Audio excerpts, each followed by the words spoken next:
Okay, the way we'll do it, this is all six of us will speak for around say 6 to 7 minutes each. Um,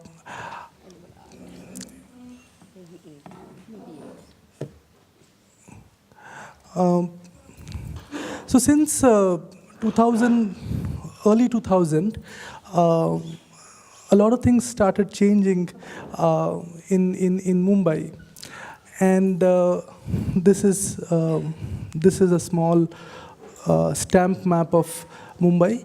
So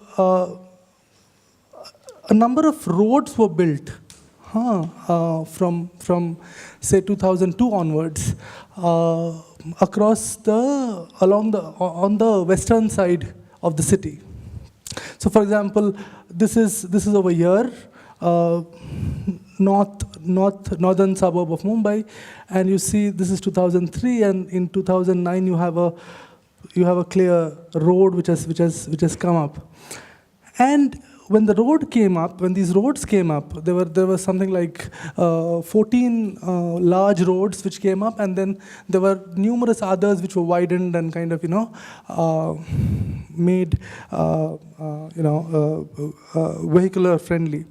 So when these roads came up, the series of neighborhoods which were along the alignment of the road, that had to be shifted, that had to be moved to other locations. So what happens is most people from this western and even southern part, which is the city center, were moved. Whoever came along the alignment of the road were moved to other locations, and this is one part which is the eastern edge of the city, very industrial, this side, almost the edge. And people were moved to these locations, and the locations typically looked something like this, the new location. So 2003, the same one, it was an industry, it was some industry with some scrubland, a small slum which kind of served this industry. And in 2009, you have something called the Rehabilitation and Resettlement Colony. And 2009, you already see it is settled because even the slum has grown. So typically what happens is when people are shifted, those uneligible, for new houses, they also need to be shifted. So they occupy lands which are close to these resettlement colonies. So you see in 2009, even this has kind of, grown and become bigger. This is how they look. They're basically these blocks of, ground plus 5, ground plus 7, with very little distance between them, 10 feet, 3 meter distance between. So usually this is the kind of resettlement colonies. Okay, so all the blue ones are the points from where people were shifted, and the red ones were the points where the people were shifted to. So far, around 50,000 families have been shifted, which is around 300,000 people. There are around 50,000 families more to be shifted in the next 6 years or so. So this will continue for some time. What also happens is because of this road, these locations also change. The locations from where people are shifted, and one sees a very clear kind of complexes, very super luxury apartments, etc., coming up in these locations, in the locations where, so very clearly the geography of the city is kind of changing. The people are shifted, people move. So this is the place where our project is located. It's called Lalubhai Compound. It has around 6,000 houses. So approximately a population of something like 35,000 people in this locality. So if I zoom into a detail over here, this over here,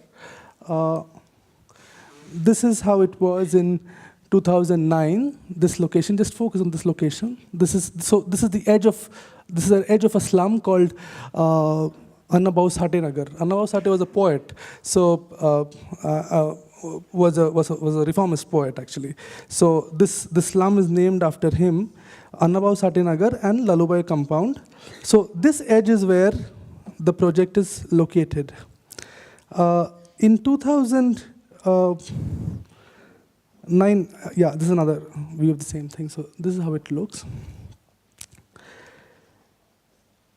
In 2010, something else has already come up, in the same location. So if I go back, nothing 2009. In 2010, something has come up. And responding to this, the municipality immediately kind of, gets up and gives a notice to a building, to the building next to it. Yeah, this is the building. This is the building which has kind of put this shed, and the municipality says there is some brickwork, non-building compound wall of so-and-so size has been set up, and you need to remove it very quickly. You need to kind of demolish it, and you need to kind of, clear it. The society writes back, and it's an interesting letter written to the municipality, and this person is a secretary of the society, which is of the building of that cooperative housing society.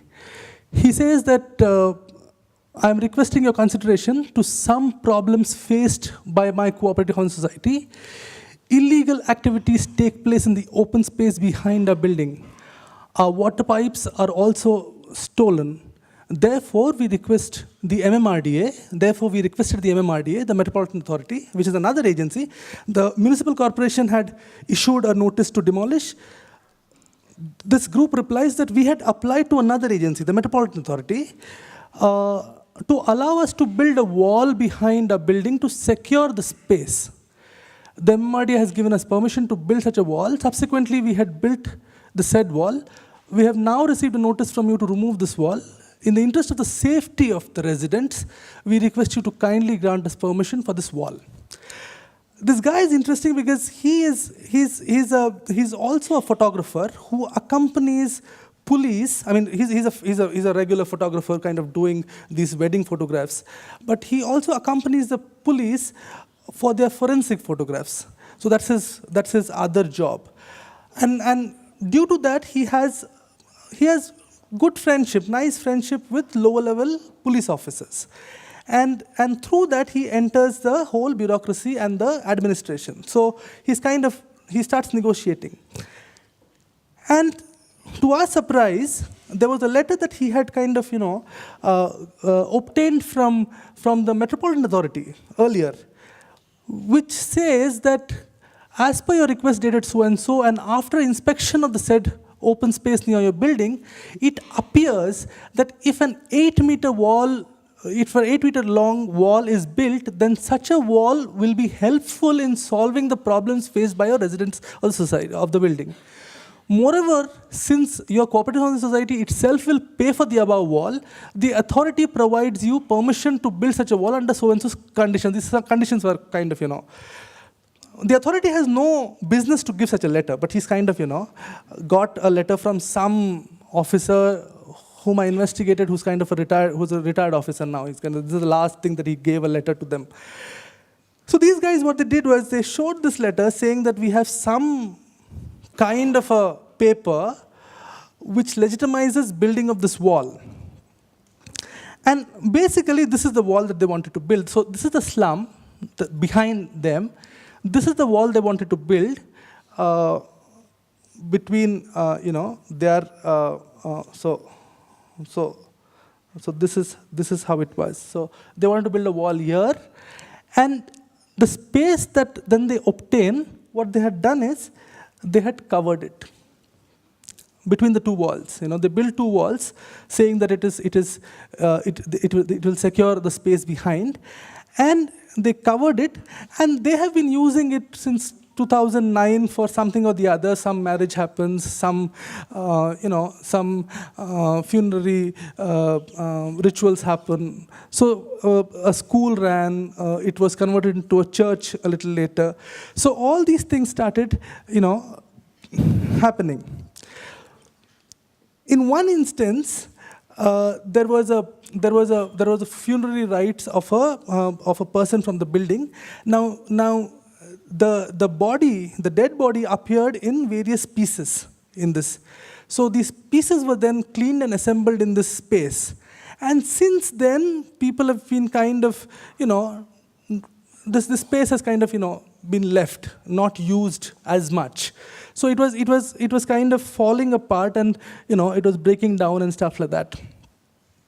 And this is when we entered into this is 2016, early 2016. This is when we entered into the whole, we met Lokhande, this man. And by this time, we were kind of somewhat clear that we want to make a space. We were not clear as to what this space was going to be. We said it was a library. We said it was a community space. We said it was a space for artistic practices, for various things. But for us also it was, entering into this incremental, dynamic of the city, of slowly kind of see how spaces get produced in the city, and experiment in actually how spaces get produced in the city. So what happened is, we remade the shed, and we kind of, we lifted the roof, and we kind of made this space. And so in 2016, yesterday it's already there. It's kind of, you see our roof, the new roof on Google Earth. And since then, you see 5 of us here, and the 6th collaborator who will be speaking immediately after me. But since then, many people, of course, this person is there, but many people who have kind of, started using the space and making claims on the space and doing a variety of things. These two, this Sharif Bhai and these two build the space. This guy wants to kind of, establish a garden out of waste. She's a leader of women's vendors, women vendors. He's a storyteller, works with children. This guy, promotes an eco pill, which promises to kind of create forests out of nowhere. He is a hardware hacker, a very young one. She runs a creche in the morning in the space. This guy, I think, has just come for Wi-Fi. He just hangs around there. So a variety of people have kind of started using the space and kind of making claims on it. At the moment, this is the kind of this is where it is. And of course there is Prakash, who's also connected, distant in a distant way. I will leave Simpreet, who's the next presenter, to kind of speak of Prakash. Yeah.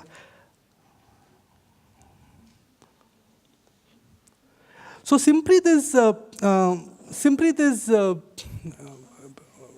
this is Simpreet. He was an activist, and it was through him we got in touch with Lokhande, because Lokhande was a good friend. Lokhande, the person who had written the letter and kind of the community leader. So he was good friends with Simpreet, and he would call up Simpreet, earlier whenever they would go on a police raid to somewhere, So this was kind of, he was working with the police, but he was also kind of informing Simpreet for his activistic, activities. So that is Simpreet. Hello everyone there. I'm Simpreet. I'm going to share with you about my relationship with the space R&R, as well as Lalubhai compound, and more importantly, the area in which Lalubhai compound is situated, that is Mankhurd, which is on the eastern edge of the city. So I have been involved in Mankhurd as an activist since the year 2005 as an activist, working with the slum dwellers which are residing in that area as a housing around the issues of housing rights as well as other issues. So there are many aspects to that relationship, but right now I would be sharing about a particular story which is very interesting because and it's also very recent. So during the week when the inaugural of R&R was to take place, so just 2-3 days before that, I received a phone call in the middle of the night from another friend who stays close by to Lalubhai compound in an area which is called Transit Camp.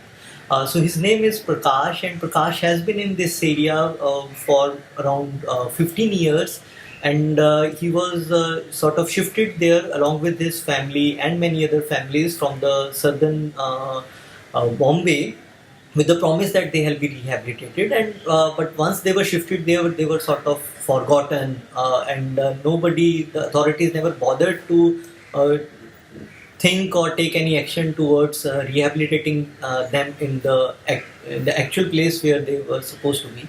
So Prakash called me in the middle of the night and told them there has been an attack on the transit camp. Some 25 goons have come and they have beaten up many people. They have banged the doors and they have shattered or broken down glasses, window panes. So around middle of the night, I reached there, and when I reached there, I saw that like hundreds of them. They are sitting on the road. They have done a roadblock. It's a link road, which is a heavy traffic road, and but then hundreds of vehicles are blocked. Then there is a huge presence of police force which are trying to negotiate with the police.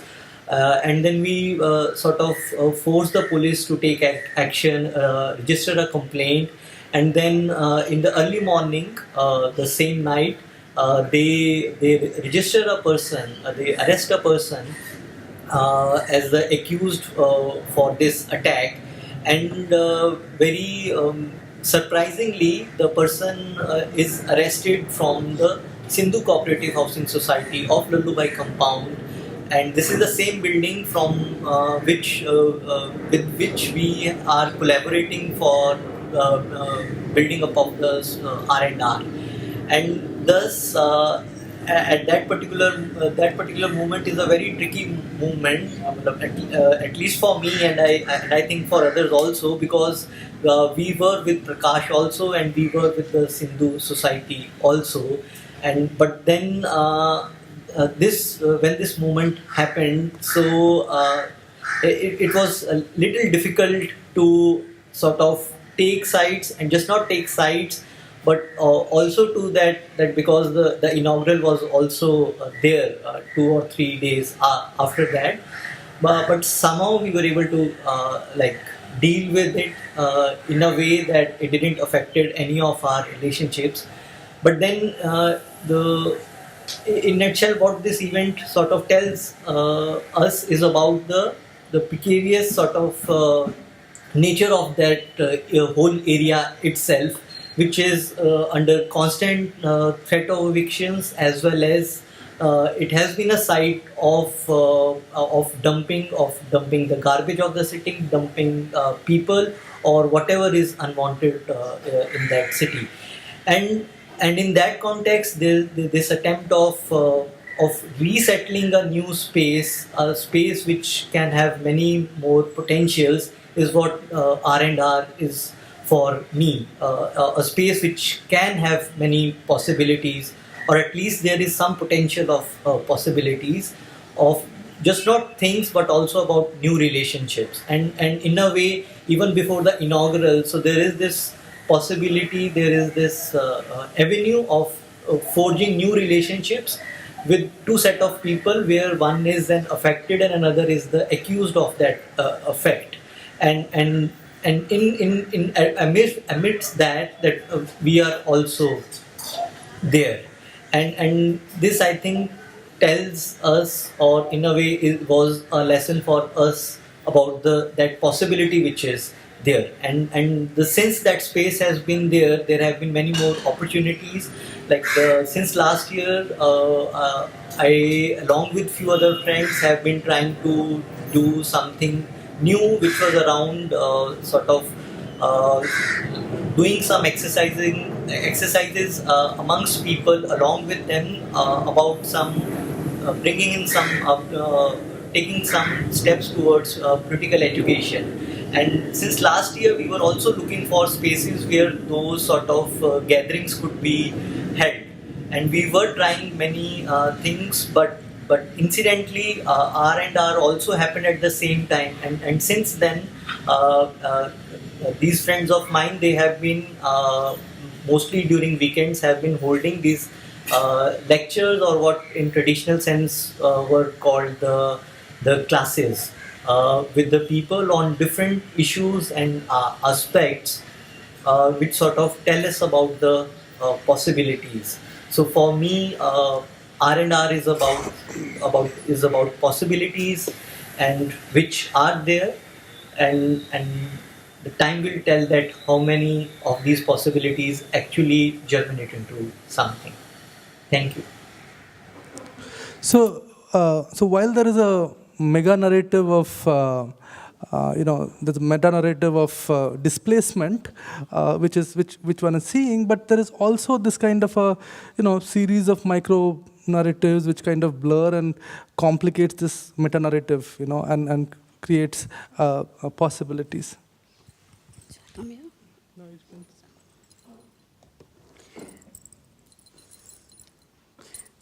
Okay, so I think what I'm going to do is I'll tell you a little bit about the story of the space itself. Okay, this is the resettlement colony, and this image for me is really important because while you have these very harsh blocks on the either sides of this street, the street is in some ways reclaimed as this market space, as this very, very active public space. If you see on the right-hand corner, it's a bit dark, but those were the planned playgrounds for these spaces, but they're compound walled and absolutely kind of in disrepair, and so they're not used. And then what people do is actually claim the streets as a very active public space. And there's also the space for the individual. So you start seeing that the corridors then start getting used by people when they want their own kind of individual space. So there's the public space, there's also the intimate space that people themselves are forming.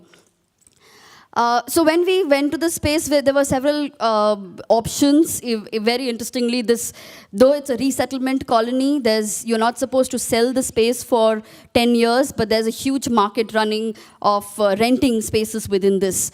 And so we started looking at spaces. There's one thing out here, which was, we were thinking of whether we should have a shop front space. And this is a temple, which is actually taken up two spaces, and then sort of made this temple out of it, right? Like two of the rehabilitation units. And then there was this space where some people were renting out, people were moving out of the place and renting things there. And then that space on the top is a space that the government has asked people to, for every 100 houses, you have to have one welfare office and one society office, which is again something that the society was offering us. But then we saw this space, which Prasad just showed you, the space that they had claimed through this kind of letter that they have, this porous kind of legal space. And we really liked that space because of the promise that it had, the light coming in. And you'll see that sheet that is put in with this yellow light that actually filtered in there. And so we took this space up. It's rent that we pay to the building on the Sindhu Society, and we decided to work with this space, which was otherwise in disrepair. And so then we started working with drawing out what the space could be, several iterations of how you could roof that space, turn it into a volume which is higher, And then series of these verticals on the side in terms of programming, which Shaina will talk about. And then starting to look at series of details of what we could do. And then for this, we very closely worked with Sharif Bhai, who's a welder in this area, again, looking at sizing, details of things, how we could actually work with the space. And these are the space, this is the space that we actually built. This is the drawings that we built to visualize the space. It's like this, so you have these kind of tall buildings very close to each other, and this little space which is like a lantern right in the middle of this. It's kind of wedged between the two, between the Annabhav Satinagar slum and then the resettlement colony. And then if you look at the space itself, there is a multiplicity of things. There's the multi-purpose space, there's a library above, a space at the bottom where we could put in computers and other things. And then there is the garden, which we thought can happen at the back. And so the idea of multiplicity of spaces was very important for us. The fact that we create a space which has a very high transactional capacity. And this is something that we've been kind of working on with the idea of cities as kind of transactional spaces. And so this is Sharif Bhai, that's his workshop. Sharif Bhai's workshop is located in Kurla, which is the biggest recycling market in the city. Huge transactions happen there, right from ATM machines that are recycled. And then there is the market outside, which sells slotted angles and other steel and other things, which are again recycled. So a lot of our materials actually came from this market. You'll see the yellow plastic PVC sheets which come back as things that evoke the sheet in this place. And so we started hanging out in the space a lot. Demolition of some of the things there. And then the material started coming in from Kurla. And this is what we had to do. There's a whole kind of politics of building in this place, right? So as opposed to other architectural things that can be planned and built over time, this is a place which has to be built over the weekend. Okay, so you build on a Friday and you have to finish building the roof on a Sunday, because otherwise the municipality will come and demolish it. Okay, so this is something which is why the roof is a portal which kind of hangs over this existing space. And so this is the building of the roof. The wall comes up. And there's several people who are involved. This is Surwade, who's also from the neighboring slum, who comes in to build the wall. And this is the process. This is the window which opens up to the neighboring settlement. And one of these women who's very close to this settlement, through the window, asked us if we were building a crematorium, because that's the height of the space that you have. And in most very dense settlements, if you have a height that high, it has to be a crematorium. Then there's the carpenter who came in, and the sheets from Kurla started coming in. These colorful sheets, in some ways also evoking what was before, the church and the yellow sheet. And then the furniture started coming in, again all welded together almost kind of magically by Sharif Bhai, who's a welder, otherwise makes grills, but he was really enjoying making this new furniture here. And so the furniture comes up, and then the space starts kind of coming up, and this is what happens at the end of it. The north light is where these colored sheets are, so the light kind of filters in through the day, kind of changing almost every hour. And then this is what is from the outside. It's almost as it was outside. All you see is this kind of roof that kind of floats over the building. And then from inside, you'll see the multiple spaces, the multi-purpose space, the library above, and then this little balcony which is closed off, which overlooks the back space between the slum and the resettlement colony. And then that's the balcony, a space for clandestine activities.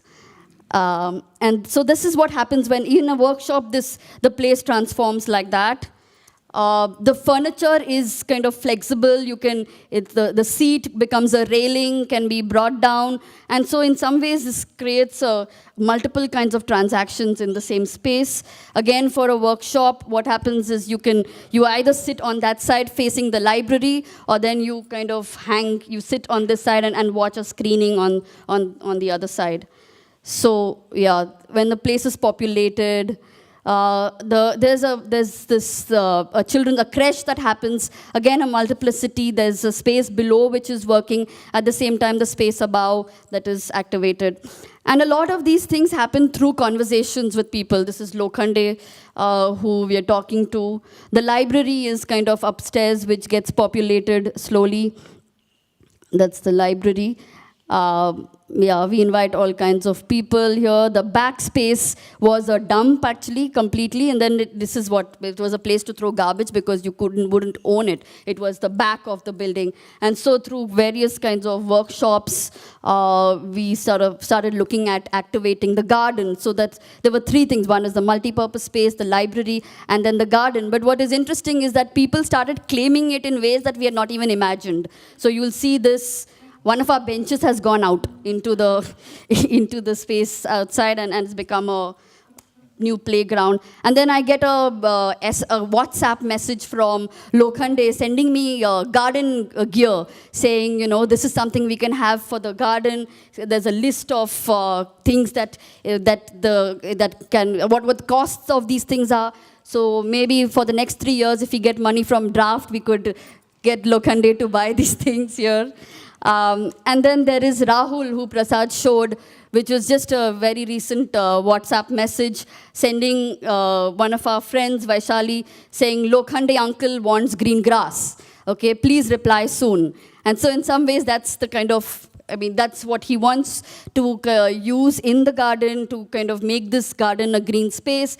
And in some ways, and also because though the gardening workshop had told the people that it was like grass, lawn is high maintenance, you can't have it. But there's an aspiration of grass and lawns out here. So, in some ways, it's interesting that there's this constant negotiation. There's a kind of constant incremental process through which it's building. And we don't know what it's going to be in the next 2 years. But I think that's what is beautiful about this place, this kind of incrementality, where people are claiming things in their own ways. So, yeah, I'll end there. Thank you.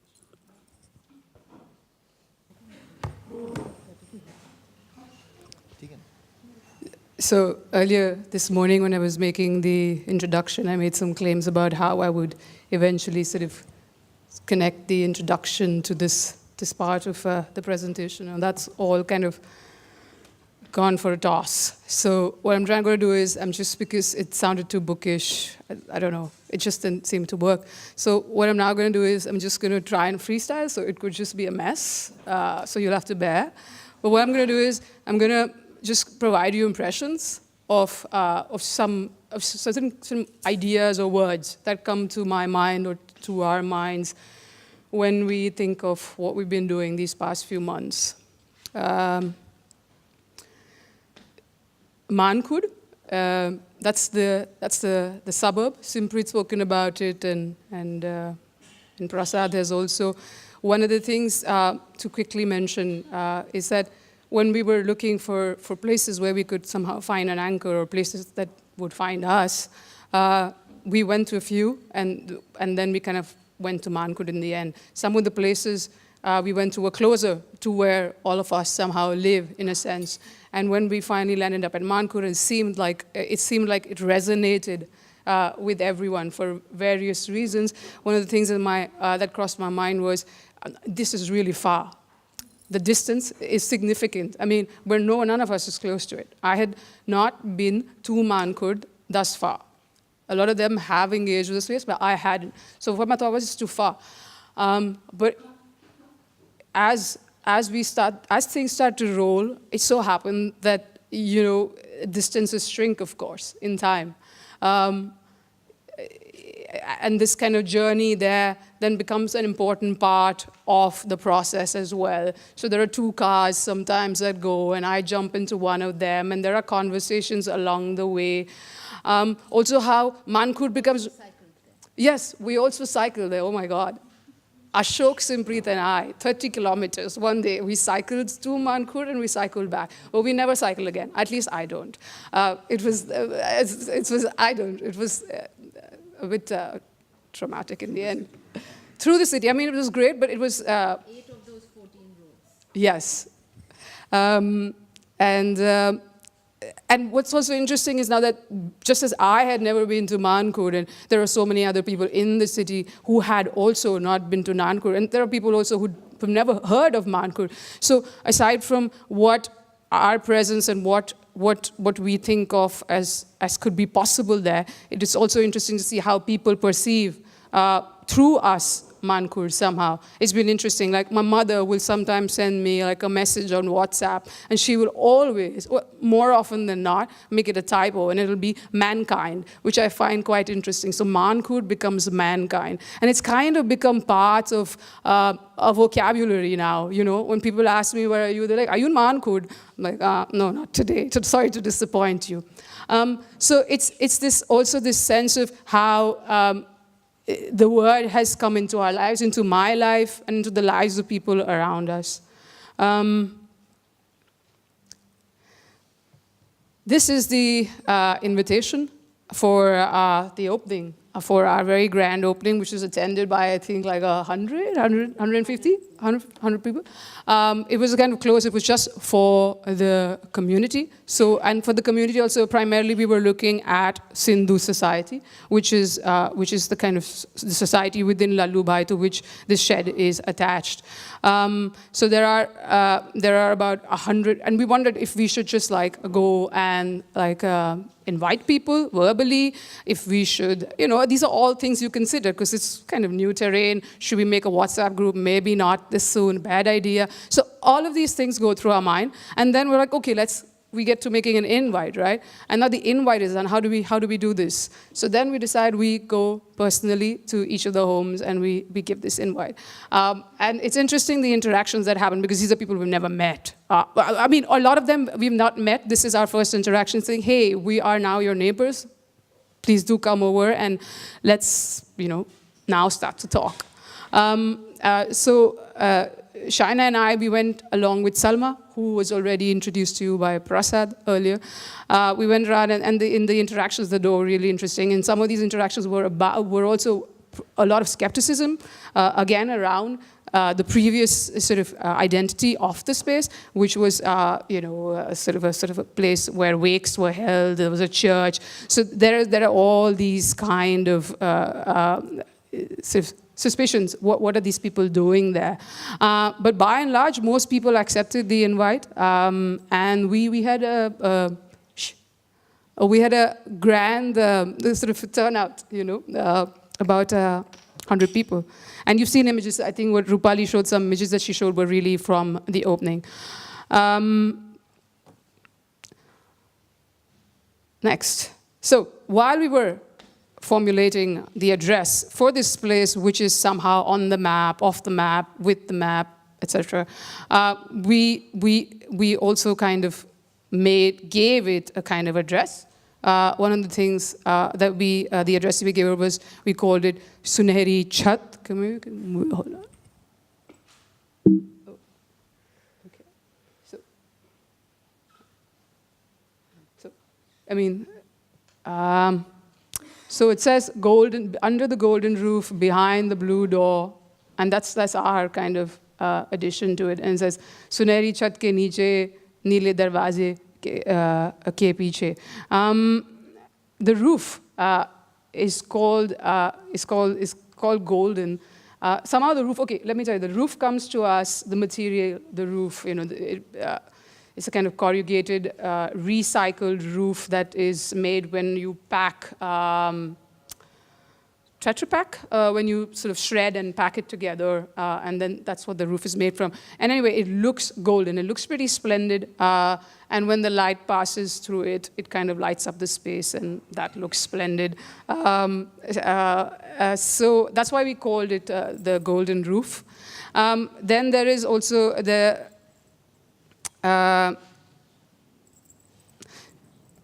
But it took us, I just want to mention this, it took us some time to arrive at this golden roof, at this kind of, this space. When we first visited when we first visited Mankund, when we first visited the site, there were two options for us to consider.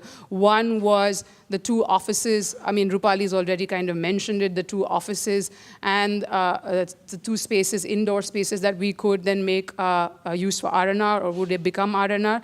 And the other one was this shed. There was some debate. We were wondering which way should we go, and then we kind of settled for the shed. And just about a month ago, I think, we were all standing, or I don't know, at least I know I was there. I don't know who else was there at the time with me.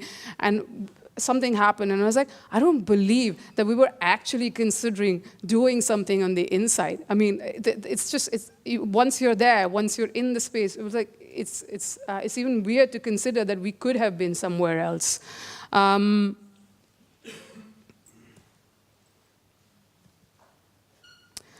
I'll move on now to the note, which is a fairly contentious subject in the group. A note means we had to write a written note. I mean, we have, as part of draft, you've all sent across notes for what's going on, your imagination for the project, etc. And similarly, we had to. But this, with the six of us, each of us had a different imagination for the project. And this became a very intense engagement over WhatsApp, emails, meetings, where my text was called glib at some point of time. So this kind of interaction happened, and then we... Okay. Okay, so we have very little time. I'm just going to, I think, wrap up with the note then. But the important thing with the note is that we eventually arrived at something which is just the kind of bare bones, a kind of the facts. And we've kept the rest of it open, partly because we all have a different imagination for what the space could be, but also partly because it is as open as it is.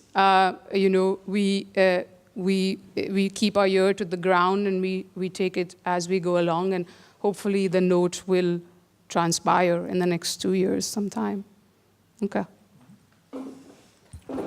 But two people are really missed here. One is Simpreet. At least we managed to have you feel some of Simpreet via a laptop video.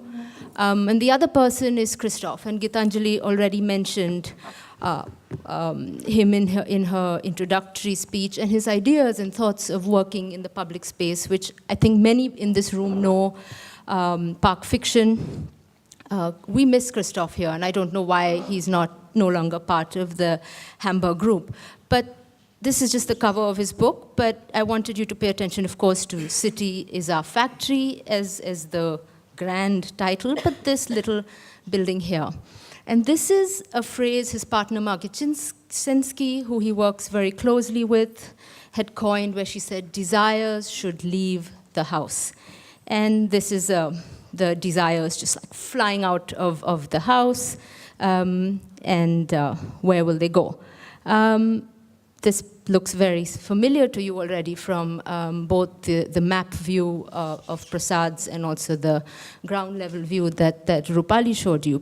And she already hinted at the desires finding their space in the veranda and, of course, in the street. And we, in cities like Bombay, yes, desires really do take to the street. And like she said, here's the market that sort of spills out. But here's also a trampoline that shows up every evening, and kids pay 5 rupees and go in and jump. And to reorient you from behind, at the end of this block, which is the last in this grid with 10-meter distance from each other, in this corner here, with the wall that then abuts Annabhau Nagar, the slum, is where R&R is. So what would it mean now for those desires to take to leave and fly out of the house in the context of this kind of space that has been evoked by Rupali that also took flight and then landed down there and is trying to settle in. You know, where could those desires go, take roots, have its trellises, slowly grow wings, and then really become forms. Really, this is in the blind field that has a potential to be activated. This is a bit of a joke. It was me shopping for domain names. And are these the potential desires? A lot of these are ours. And that brings us, you know, systems, academy, shiksha, education, work, websites, builders, equipment, city, faith, news, site, space, place, academy. We all really work here. This is where Rupali and Prasad produce discourse. This is where we produce art. Gitanjali makes exhibitions. So that's us. And for a little moment, while we imagine how other people's desires will take form and shape in R&R, I want to bring you to us.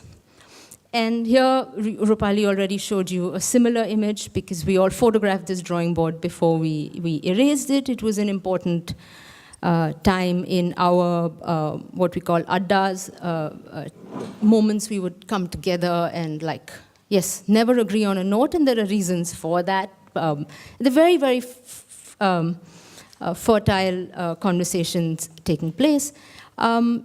So just bear with me for a minute. It says 2016 to 2018. So without the promise of the 3-year funds, we were committed for 3 years. So now let's hope we get 3-year funds. But this is what for us is longue durée, right? We may sound all amorphous and say we don't know what shape the space will take and all of this, which is all very true. But within having said that, there is a deep commitment from all 6 of us to stay with it and to stay with the trouble and to stay with what grows here and to also try to turn it because we also have a role to play in the shape, not just the form function, but the context and content of the space. So there's the space. There are rats that we have to think about always as both friends and enemies. There's Sathe Nagar, which is on the other side. And then there is the kind of programming we want to do. And here's where I just want to take a minute to qualify something on behalf of many of us on the table. We have had to inure in our own practice and then try to rebel and run literally miles or do it 360 turn around the development discourse, right? So there is this major problem in working as we do. Or very obviously, you can read this right away, like coming from another class and going into another class. And often, if we as artists are working with communities, if Rupali and Prasad are working with even real planning and its research and discourse, there is a tendency for the world around to want it to be read in this development way. With us, it's been a huge problem, is how do you turn this around? Where is the equality that we can imagine to begin with as a form of address, and where, what could these lead to? So you can see there kind of programmings that we will commit to, museums, images, oral histories, and these are the kind of verticals of R&R that you will see have been alluded to. So here's a space. It's the blank. It's really the blank in the in terms of the virtual, the possible, not the city, but the society and what it can evoke. And this is the opening evening. Lokhande has already been introduced to you, but here are members from 21B. Lalubhai compound has 69 buildings, each have 148 flats, each are 20 square meters. We, for the opening, invited just the 148 families in the building, as Gitanjali showed you with the door-to-door invitations.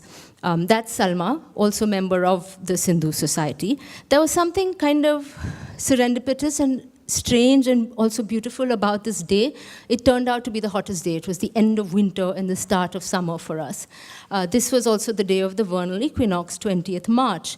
From Iran all the way to India, many communities celebrate this as Navroz. And there's a strange serendipity that the building's called Sindhu Society, which is the river Indus. Incidentally, the 69 buildings, a lot of them are named after rivers.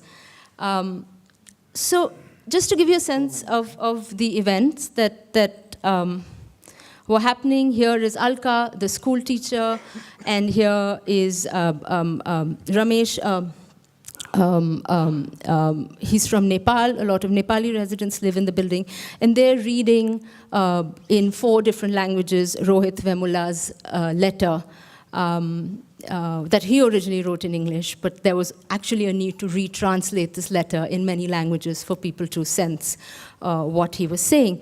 This day was also the day, the 89th anniversary of the Mahad Satyagraha, and I won't go into that in detail, but it was the first, it was a major civil disobedience movement where Dalits, led by Ambedkar, drank water from a public water tank. They weren't allowed to drink water, even though cattle and dogs were allowed to feed in that lake.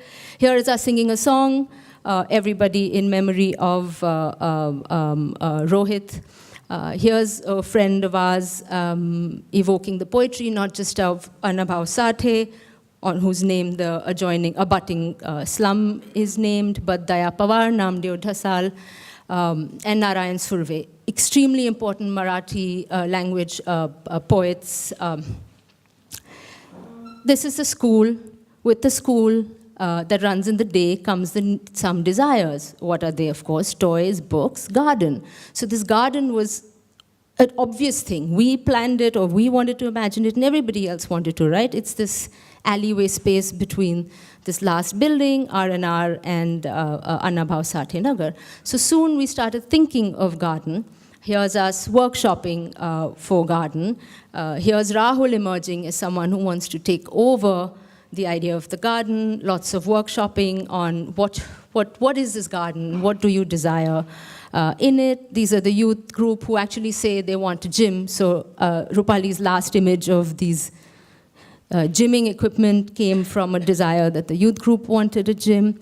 This is that occult magic man bringing this chemical and really performing an alchemy where this inert crystal suddenly removed the smell, like the methane smell of rotting garbage that's so dense in the air, not just because of the garbage in the building, but also we're close to the city's dumping ground. And suddenly there was magic, like there was no smell. And these little lamps that you see were, I don't know, transforming the air in quite a occult, weird, magical way. And towards the end of that evening, as the air quality had dramatically changed, a bunch of students from the neighboring university, the TIS Institute of Social Sciences, Tata Institute of Social Sciences, screened their film, which was filmed in Lalubhai. And I won't go into the detail and the politics of this kind of image making, but even though the film was screened, there is a lot to be done. And here we come to an idea of, say, rock and roll. We have to rock that image really, like agitate it before we can begin rolling and creating images. No matter what you try, you're still, the developmental discourse stays on you, right? You're the empathetic outsider trying to be kind and nice to, and certain, I mean, the film had just this ennui of this balloon seller, and yet, as the film screening ended, those lamps were still changing the air, and this was the outside, right? Now, even within that 3-meter distance, there are balloon sellers, there's, I don't know what, these like beautiful lights, and something, a lot to be done, but to like stay with this image for a bit, because this is really where we want to change our engagement. Like the subaltern cannot just speak about his lack or her lack and plight. Creative practices have to emerge, and so on. Miraculously, the garden gets clean thanks to Rahul's initiative. Kids help flatten the mud, clean it up. And of course, as you saw in Rupali's image, our bench is taken out, football happens, more kind of magical things begin to grow, and the effort to take the garden, give the garden its shape, more books over time, and still a blank page, right? Like again, you have them looking up saying, now what can we do? And we've just begun. It's only month 3. Let's now paint a board and tell everybody it's R&R, and that happens in a first exhibition called Letter Opening, and I won't go into, we'll live to tell this story some other time, what happened in the exhibition, but really now those shelves are taking a display form, and the space gets reorganized quite beautifully, and these are contributions from very established artists, but also people in the neighborhood and people not traditionally called or part of the art world. So exhibition takes form, and even as the exhibition's going on, it's a school, so this installation's like dropped down because it's made out of beautiful plaster objects, and the toys come back into space. And the school is running, so the union of creche workers have their meeting. They leave behind things in the middle of our exhibition. Rahul leaves behind his mulch, which he's recycling. And the mama wants grass, Lokhande uncle wants grass, a little piece of grass stays. And it's kind of inured, that's a little patch of grass, but, and yet other magical things will happen as this kid is learning to, on his own, teach other children how to make battery-operated lights. And the final cycle. So I'm going to talk about something very small. It's the fact that R&R is colloquially described as a library. People say, are you going to the R&R library? And other people say, yes, I am, which means something. And so I wanted to describe what kind of library there, what this means, and how it relates to some of our other practices. Shaina showed this image. Let's quickly look at one very small experiment, and a kind of practice, which we found this person doing. So this is Prophets Without Honor. कधी ऑस्ट्रियामध्ये असं लक्षात यायचं की लोकांचा पूर्वग्रह फारच पसरलेला आहे. त्यामुळेच अँटीसेमिटिझम म्हणजे वंशद्वेषाची भावना हिंस्त्रपणे सर्वांच्या मनात पसरलेली होती. झेक राष्ट्रीय दंगली तर नेहमीच्याच होत्या. प्रागमध्ये 1897 मध्ये German Vidyapeeth.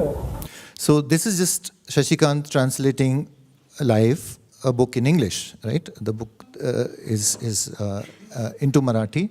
And what happens with this kind of practice is that he guides a group of young people. Imagine a group of young people just starting to play a sport, right? Cricket. And they're hesitant to go into the big playground and enter the big kind of formal spaces.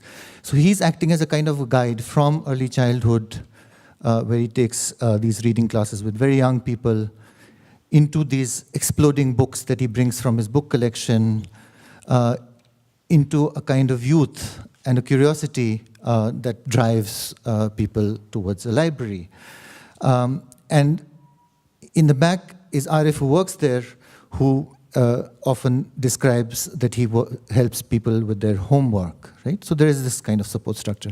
And when these people start to read newspapers, and if they are curious, for example, what the Times of India said 50 years ago, we have a very different kind of situation where India's only newspaper that is actually seriously archived now costs the equivalent of, is on ProQuest, and the cost of ProQuest, as some of you might know, is something like $44,000 a year for the historical New York Times, right? So it's a ridiculously weird situation where an Indian newspaper, all the records of it end up in a very strange kind of context. But in R&R, they can appear on the wall because behind this youth group because somebody uses their password and systematically downloads everything from that month. Yeah? And this is in the context of a mini exhibition set up to commemorate a moment where the city suddenly in 1950 explodes and becomes officially 3 times its size, and Mankhurd, where we are, becomes part of the city officially. And this extension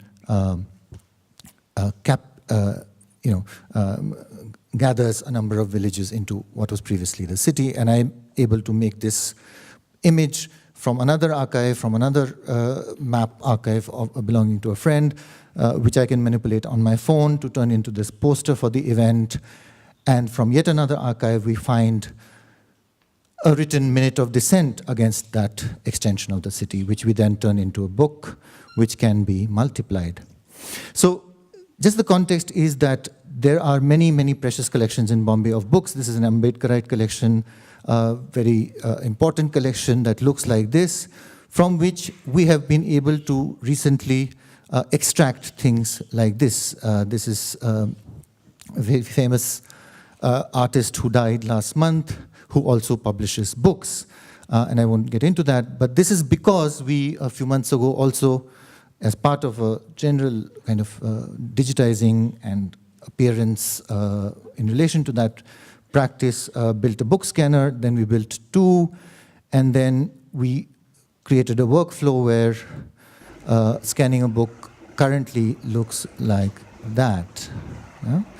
And we produce from these vast kind of city of paper something that then can be deployed, can be used, can be shared, but that also there is a feedback loop between such places. And in general, when we look for books, we go to ARG, but things like ARG or LibGen, for example, also need this kind of return, and there's very little, for example, South Asian literature on ARG, and that's the reason why these 3 people, for example, Sean, Xenia, and Simpreet were in R&R a few weeks ago. It is also the place where I could discover a new Marathi poet, and yeah, I'm done. At the same time as 2 boys upstairs can share a comic. And all this would be quite low-key and low stakes if it weren't for the few facts, 2 small things that we are somehow holding, or in that computer on the top right is about 8,000 books which are connected to the internet, which using a piece of experimental software that our friends of ours are developing, connects to 70,000 books. And so there is this growing kind of digital archive, if you like, a cloud, and we are still amidst a sea of documents, papers, and images produced in the city over the last maybe 2 centuries. And R&R Library offers a place to negotiate these 2 places in a new and interesting way. And that's it. And that's one of the arms, of a project. A library is 2-3 months old, and there's a great response from people who've been asked to donate physical books, which will enter the scanning line like these things here in this image. And so there is this continuing relationship. And with that, we'll end our interim report on the project.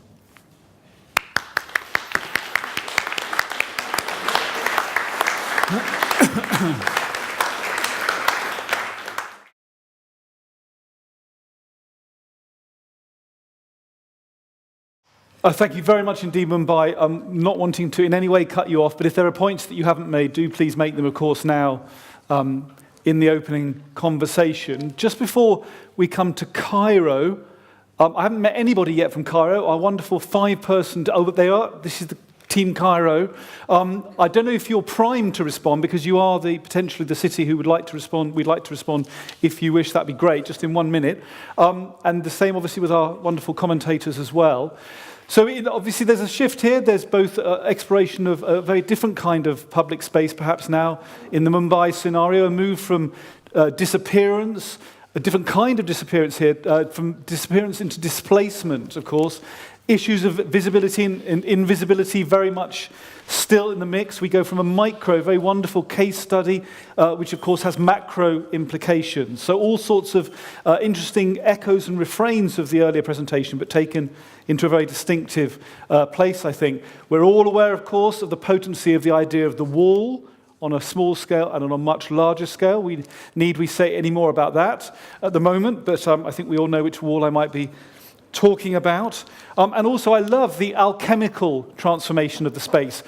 You probably all know that cobalt and gold, or yellow and gold and blue are the crucial alchemical colors of transformation, symbolizing the process of turning, in that case, base metal into gold. So a wonderful visualization of the alchemy of transformation of a space in the case of Mumbai as well. So that's just my sort of immediate response to things, picking up some of the earlier traces. Thank you very much for this very nice presentation and also for this beautiful project. I think we're all quite impressed by what you've achieved within 1 year. I think my question is about the sense of community that you managed to create in such a short time. Maybe in light of what Cuauhtemoc said this morning about what are actually the possibilities and artistic modalities of public art and intervention. And I think you beautifully showed that that can unravel as a very long process that starts with a very small gesture or intervention that is not artistic per se, but actually is a more bureaucratic intervention of this photographer who writes this letter and this wall exists, etc. But I wonder how from this creating a space and thus opening up a space for possibilities, how it almost felt to me like a time lapse that you managed to then create this incredible, like collectively shared silent understanding of what this means and what this is supposed to be and how it can be used and how people, or let's say the community, actually generates this shared claim to the space. And maybe I wanted to ask if you could maybe speak a little bit more to that, how you, let's say, organize that. Maybe this is also more related to your practice in general, and how you, or do you not organize it at all, or what's the methodology on that level? Thank you. No, there were people were flowing through it. I mean, the ideas, people, interests, kicks were all flowing through it. We landed up in that strategic, node, and then. Some facilitating funds from draft, so there was a possibility of kind of creating that asset. So we did not create a community. It was there. It's always there in cities, because there are always these kind of movements that we basically created that node for it to rest. So that's how we saw the project. Yeah. I mean, I think it's not a blank slate that you begin with. Even if you see the first image that I showed, people are always claiming space, right? And creating these possibilities for themselves. So I think we look at ourselves as one more agent in the process of creating space. It's not like we are here to save the world or something. I think the world is already saving itself. So I think that's what is beautiful about the place. People were anyways kind of there, and in some ways it's probably just kind of facilitating. It's one notch up that it's kind of that the space kind of helps in kind of creating this new kind of possibility in this. And that's also, I mean, we don't know what's going to happen in the next 2 years, but there'll be something that we have been probably imagined that will happen, which is what is nice. Mm-hmm. So I just want to say that I hinted at something when I said at least our part in this has to be creating that form of address, and I think that's something we on the drawing board as well, in a very structural way, and as precisely as possible try to imagine, right? And these are almost daily challenges we face, right? Even within the building, we get complaints saying, you guys are giving the Wi-Fi password out to everyone and children will download porn, and they are. And, you know, so there is always this pull to try to regulate the space, even though we've come in with our own extremely utopian ideas of how to create not just library, but new kind of cinema and new ideas for garden and so on and so on. And this also we're not doing on our own, we're doing with others. But there is a tension because the space then has no other function, right? Like the development discourse has been taken away from it, and things are allowed to, as Prasad said, they already exist. But when they come here, there's under the golden roof, something else can happen. And maybe that is where, as we stand, you know, we're hoping 2 years on, actual transformative things can be sensed.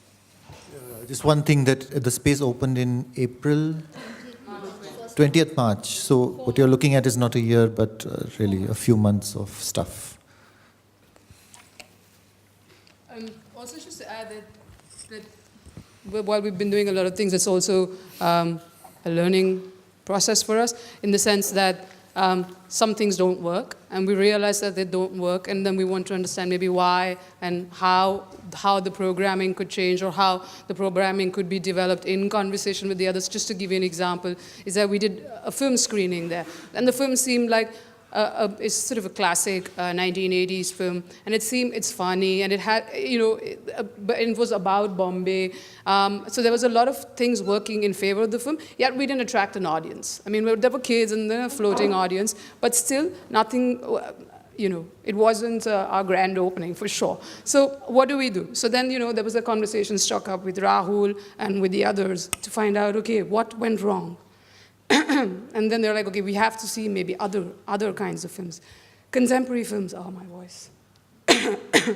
Contemporary films, films that reflect on Bombay in a way that is edgier, that is more relatable, more immediate, and then maybe go back to the class. Just, so, again, a process of negotiation, and yeah. So some of it has also been that, yeah. Every day, yes. Thank you very, very much. More from Cairo? Yes, please. Yeah. I don't know if this is his own. Thank you for sharing this space with us. It's hard to imagine a space like this in Cairo right now, so it's nice to know that there is some form of possibility for that in Bombay. I mean, the things that I do know about a few things I know about your different practices is that there's a certain subversive angle to what you do, whether it's in an online sphere or in your spatial practice.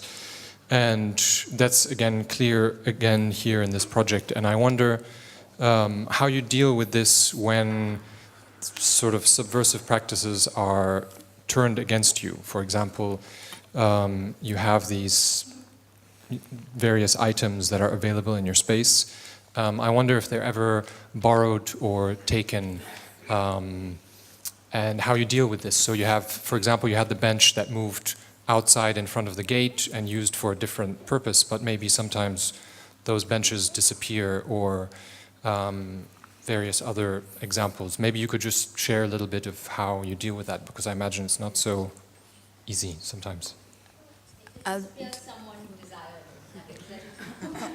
I mean, can I just add to Philip's question, because I think it's kind of in the same sort of spirit. I'm also very grateful to be able to sort of meet the space from afar, and for the same reasons that Philip just said. But in a way, I think just sort of to kind of shift the discussion a little bit, there's something quite affirmative about the place from which such a project comes. And I think with this affirmation, it very much lends itself to an extension of an activist practice. But then I think there's another voice which also very much is one that informs the sort of shaping of that project, which is perhaps more a voice that kind of comes out of a place of doubt. And I think there's a certain contradiction, or polar contradiction, between this kind of affirmative act that one does in order to instigate such a space versus the kind of doubt that might then also sort of transform things. Of course, it lends itself to other questions. I mean, not to kind of cast it within kind of a cynical state. I mean, it's a fantastic project, but what kind of things, again, if taking things is one thing, what kind of agonisms politically can sort of exist within, like, does this project generate, both within the community, locally speaking? Is this project specifically, like, only specific to this location, or might it exist in other places? What does it do in the long run intellectually? What does it mean to say that you as artists, as makers, as producers desire this kind of space? Again, from Kwatewok's like earlier presentation, this kind of polar like juxtaposition of uselessness and urgency, I thought was kind of nice, because in a way, you know, there is also both a fetish and a desire in terms of making 70,000 books accessible digitally, but really, I mean, is this both coming out of an urgency that is ours? Is it actually useful or useless? And in what sense does it function? And also talking a bit more to the actual symbolic currency that then this place sort of like generates. So not only within a local level, but the space very much as an idea within an artistic practice becomes like a token that travels into the world, into our environment and so on, and then stands for itself and stands for something else. And I think I would like to actually speak a little bit more with complexity beyond the sort of immediate celebration of the project. Thank you. Thank you. So just a couple of simple questions there, I think. And a wonderful expansion of the project. Thank you both very much. Yes, please. No, I mean, there's no mainstream and subversion in cities. You know, it's kind of gets mixed up. So life is lived through mainstream subversions constantly. You know, you can't distinguish, and that, I mean, in the first part itself, you kind of, you know, how the large narrative gets kind of, you know, subverted, but actually that's also the large narrative. It kind of creates its own. So if you remove that distinction, if you remove that distinction of mainstream versus subversion, then you're living it, and then the burden of permanence, you know, what will happen to it later? I mean, that burden of permanence is also not necessary. It might just kind of, you know, disappear. It's okay. So I think at the moment it's at that spike, you know, where it's generating possibilities.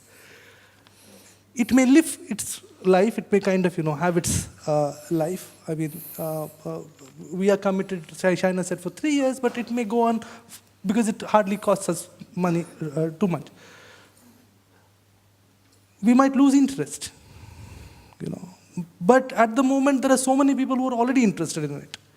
So I think that burden of permanence or mainstream was, it's unnecessary to kind of, you know, move in the city. Yeah, so negotiations are constantly folding into that space. Even when we were building it, there was this, we tried to make a window on one of the walls which is facing another community, and people came and said, oh, no, this is our wall, you know, you cannot build a window into that wall. So then the window got closed. You know, so a series of things have kept happening. We are getting calls this morning that the teacher who was, you know, there has stopped coming to this place. And so there's a fight between the teacher and Lokhande, you know, so there's constant, you know, but that's life, right? I mean, this is life.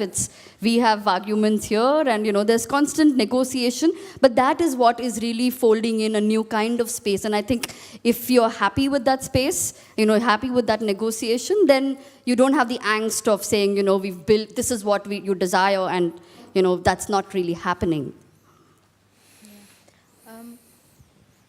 I have to say, we're waiting to come to a point where that agonism can become tight and productive. Like Prasad said, it's been 4 months, really. And this is all we have to say so far, right? Like, something's growing, something died, the soil's too toxic. Cinema has a possibility, but like Gitanjali said, it's already failed, and we have to see how it accrues. If 6,000 books are on a computer, and someone in the 6 years we've had similar volumes of things at camp, finds them, And then we find it in ACAF in Alexandria, and we realize it's gone to Brussels and then Berlin, and then someone has it on our first trip to Egypt.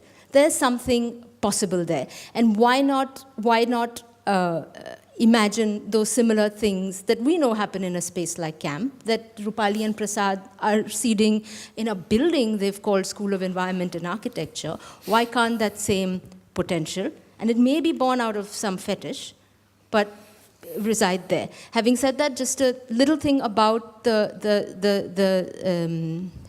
scanning stuff.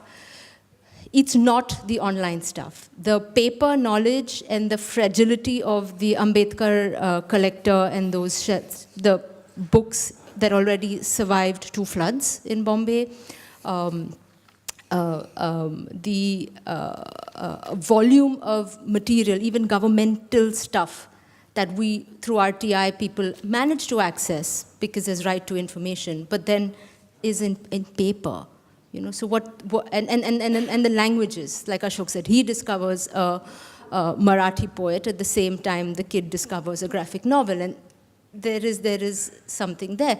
And as far as the audience, let's also imagine that equality. I know all this is sounding utopian, but this is the stage we're at, right? Like, you have to, and that's what we have to do, right? We're just creating something, we're engaging with it, and then, Yani, let's see what... Just a point to kind of continue with this. I mean, Bombay is mad. You've all been. It's kind of crazy.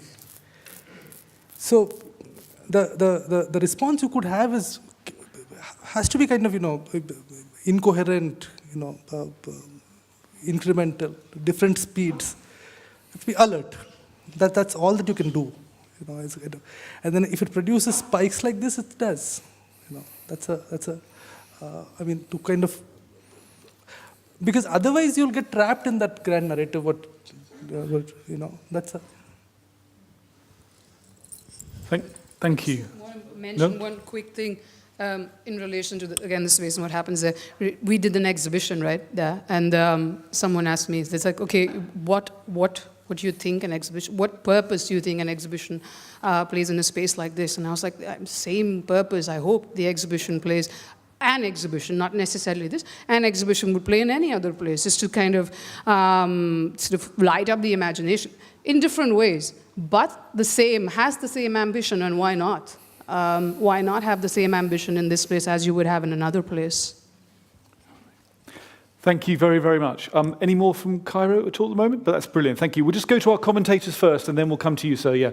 So could we just, if we have any comments, commentators? Uzma, no? Anila? Anila, and then Lars, and then you. Yeah. Thank you. We'll just do the commentators first, and then we'll come to you. So, yeah. Thank you very much for presenting. It's just an amazing amount of work in a short period of time. I really like the way you showed and went through the whole process of changing the space and really making the space. I have a few questions that hit on some of the sentiment expressed by those in the Cairo team. Now, there's a limit and a possibility to the crafting of a certain kind of politics. You've shown in many ways the possibilities. So I wanted to get at some of the limits that you have faced. You've shared some of them, like choice of movie and these sorts of things. But I'm thinking in different ways about what you have learned in the short 4 months that it has been up about exclusion and inclusion. Who is excluded from this space? And sort of the ideas of who is included that would push more on the ideas of inclusion and exclusion. And this might sound a little bit harsh, so please excuse that, but understand the sentiment it comes from is a few times different people on the team have expressed moving or not using development language. But, and I understand why, for many reasons, why you would want to do that, but it seems you've kept the practice and the sentiment of that, but just have not used the developmental course because of the certain words, whether it's R&R and these sorts of things, for very particular reasons, which I understand are they're overburdened with their own histories of their usage. But it seems like you've kept the practice and the sentiment in the ways that you have described, at least what is being done here. So you've removed the discourse but kept the practice. I'm also pushing on this idea of the burden of permanence. Now, I completely understand how it's a changing space and to burden it with permanence, but I'm looking at it from the perspective of people that have been displaced and what permanence might mean to them, and what not permanence might mean to them, right? And so, and to think of spaces for people that have been displaced is, again, not the promise, again, in the development language of promising something that's going to be permanent, but how do you negotiate what displacement is for people that have been displaced when for you it might be something that's there or not there, whether draft has funding or not funding, but what does it mean for those that in the community that have something different at stake or something else in stake, not only in this R&R, but in general. And then just a small clarification, a few. One was the invitation said Zarur Ana. Who was it Zarur for? Right, so the Zarur is for who? Because I think that goes really to also the concerns I have about the burden of permanence language that was used, considering these are displaced people, or formerly displaced, I don't know. Permanence. Thank you, Anila. Just before you respond, please do. We are going to have to stop this session in 16 minutes. So if everyone could keep their responses and statements quite concise now. Can I see who else wants to speak before we do that? Niles, yes, yeah, and then let's call, and yep, Uzma as well. Okay, so if you could keep it concise, but keep the ideas, pregnant with possibility, should we say. So if you could, quite a concise response to this one. Now, let's have a response to this big question now, but we only have 16 minutes. 15. Thank you. Do you want to respond, or do you want to collect all the questions? I think that was quite a big one. Can we actually hear just from that? Thanks, yeah. Just in response to the development question, R&R is a play, Rest and relaxation. It's not, so it's loaded, but it's also unloaded by the fact that, yeah. So, that's just one thing. Secondly, a lot of the practices there would never be supported by development-led things. The things Simpreet described are happening. Everything we do more or less in there would be considered illegal in many ways.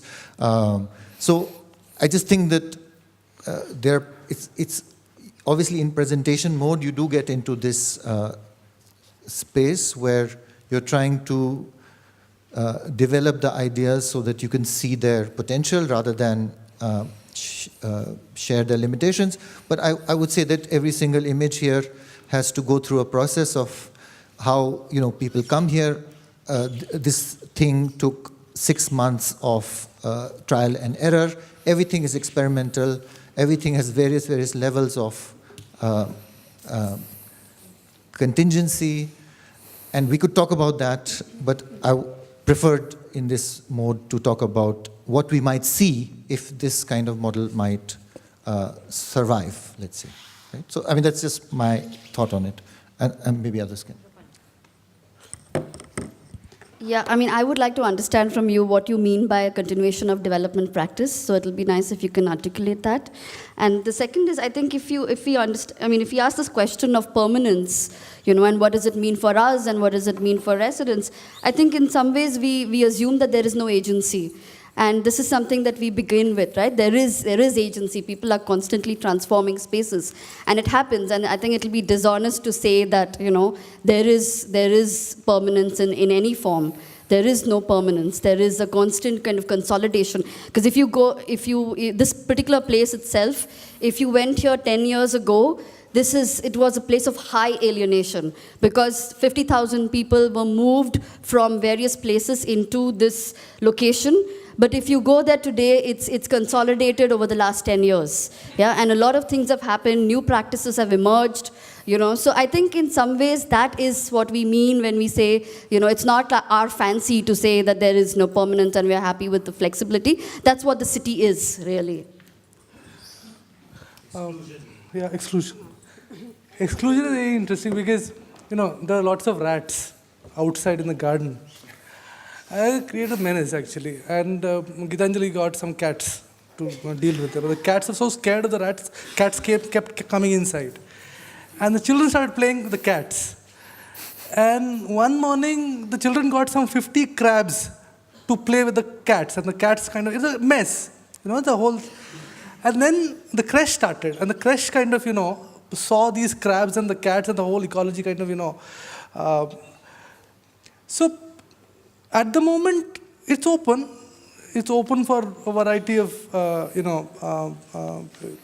then there are questions which keep emerging of, why the Wi-Fi password is given to everybody. They might watch, download porn and stuff like that. So at the moment, we are not we are alert to it. We are alert to these questions. But we'll see as it comes, as it gets more intense. Zarur Ana, Zarur not as an order but as a plea, because in Hindi it does both. It's also Zarur, it's also Zarur. So it's a plea. It's both. It's not an order. So then Zarur is for everybody. Zarur Ana, please come. Definitely. Definitely. Please, you must come. Yeah. And about the permanence, I think the permanence question. The permanent idea is very interesting. Just 2 hours away from Bombay, in the entire rural areas, a lot of people come from there. The house is constantly built and rebuilt, and every 2 years the house is dismantled and rebuilt again in another place. And the house is just one room, which is with a huge outside and a huge inside. So this idea of permanent, basically we are looking at permanence in a very different way, but the house or habitation or occupation is a very it has its own specificity, And I think in the city also there is a lot of specificity with regarding to the idea of the house. This has extended itself to become a house sometime. Thank you all very much. I'm going to we've got four responses now. Answer on development. Okay, but in 1 minute, Anila, if you could answer on development, the issue of development that you raised, that they were passing back to you. The examples, specific examples from how this, to me, resonates with development practice is having community people part of it. There's many development projects that, as much as we can criticize them, also have community participation and community involvement, and many of the things that you might say that they're illegal things and they'd be classified as illegal, but that's also you're excluding the possibility that some organizations also are critical of status languages, of legality as well. You inhabit them at the same time as you dispose of them when they're appropriate, right? And I just think that there's much in the ways that you empower community and get them involved. It is very, very similar. I mean, I'm a huge critic of development practice in the ways that it's worked in Afghanistan and other countries that I know very well. And they use many of the same things. I'm not saying that that's a bad thing. I'm just saying that how is it that we rename it something, so when you're throwing out the discourse of development but still keep the practice, how is it that we can rename it to something else so we're not disconnecting things that you're actually doing from the people's what they actually want to do, right? Because oftentimes development projects come in with their ideas of what they think the community needs, right? And that's why my question of who is it zarur for, and what is the necessity and the urgency for, and for who? That for me is when we're asking them. I can go on, but yeah, thank you. And let's hold that thought. It's a big thought about language and who belongs to a certain kind of language and discourse. We'll come back to that for sure. Could I hear the four statements, just very concise, please, and then we'll do a collective answer. I think if you could pass to Nils afterwards, Uzma, and then the woman at the back. Thank you. Can I? Yeah. Just very, very concise, please. Actually, thanks so much, because there is striking similarities with our House of Culture and what you explain here.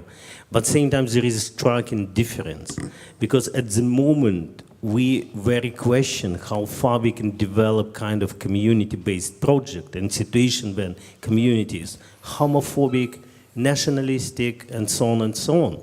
In the moment of right-wing mobilization, there are heaps of places to show whatever films, but if you start to film LGBT, to start to screen LGBT films, the community more likely will crash you, will not just simply not attend the shows, you know? If you make internationalist politics with migrants and whoever, the community will come and shut it down immediately. This is our situation. That's why I would like to learn from you, how you imagine, because I doubt that it's a brilliant, open-minded community which you deal with. If you get our library, which full books on LGBT, on anarchism, on all that kind of politics, and we actually very scared if authorities will see what kind of books distributed, because that's kind of books which not easy to spread this knowledge. And this kind of, that's why we constituted our space as counterculture space, not serving local interests, but counting and trying to embrace possibilities for that completely marginalized groups which we belong to and feel in solidarity with. So for us, local sounds great, but how we can get to that? Dimitri, thank you so much. Can we you're coming on next, yeah? No, you come on next, and we will continue after the break. Yeah, thank you, Nils. Yeah. Yeah, and thank you also very much. I think that the discussion and the comments lead us somehow back to what Christoph and Gitanjali said at the morning. There's a difference between knowing and doing, and I think the group is exactly at the point where they have been more explaining and narrating what they are doing in Five, and not so much ordering these real concepts, which we somehow can do together. But I see this is a bit of tension and the interest now. And I would like to ask you by which narrations or concept you have been mostly tempted, but you didn't use it. For example, in my mind came the narration of Robinson Crusoe, the happy island somehow, and immediately I found out it doesn't function. Second, I thought it very interesting that you focus on coining a name that Mankhut becomes synonymous with mankind. I think this is... No? I heard this. But, and third, I find very interesting that how the space created, because streets were built, streets were not, were somehow not bridges, but dividing people who live together. Second, that a wall generally coming from Berlin is something which divides. For you becomes a possibility to create a space to come together. And in this phase, the notion of the roof became very important. And one question is, how important is for you the notion and the function of a roof for creating a space? Thank you, Nils. I'm going to hold those. I've written them down. We'll hold them. Uzma, and then the woman at the back. Could we go to you first, and then we'll come to Uzma, yeah? Sure. Thank you. Yes, please, you. Yeah, thank you. I am much more... thank you very much. And you said it at the beginning, how spaces are produced in the city, and this is quite, I think, a Lefebvrean argument or question you share also with our colleague Christoph Schäfer. And I was wondering how, as this is also kind of a conference about public art or art in public space, and we listened to the Mexican proposal, That is maybe also an answer to a certain debate in Mexico. How would you relate your practice to current debates of public art and public space in Mumbai or in the region?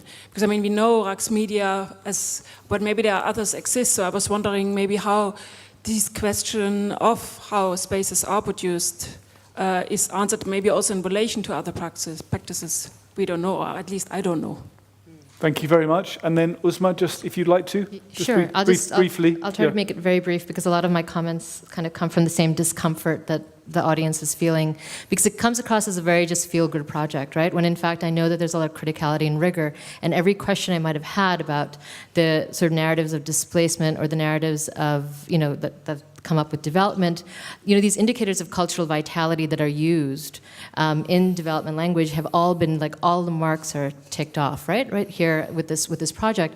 And I think the result is, when you speak about it, because it is new, is that it comes across as magic and alchemy, right? When in fact there's a lot of rigor and criticality. So possibly part of this might be the ways in which you speak about this project that allow the project not to be co-opted by the feel-good, easy to like package kind of thing.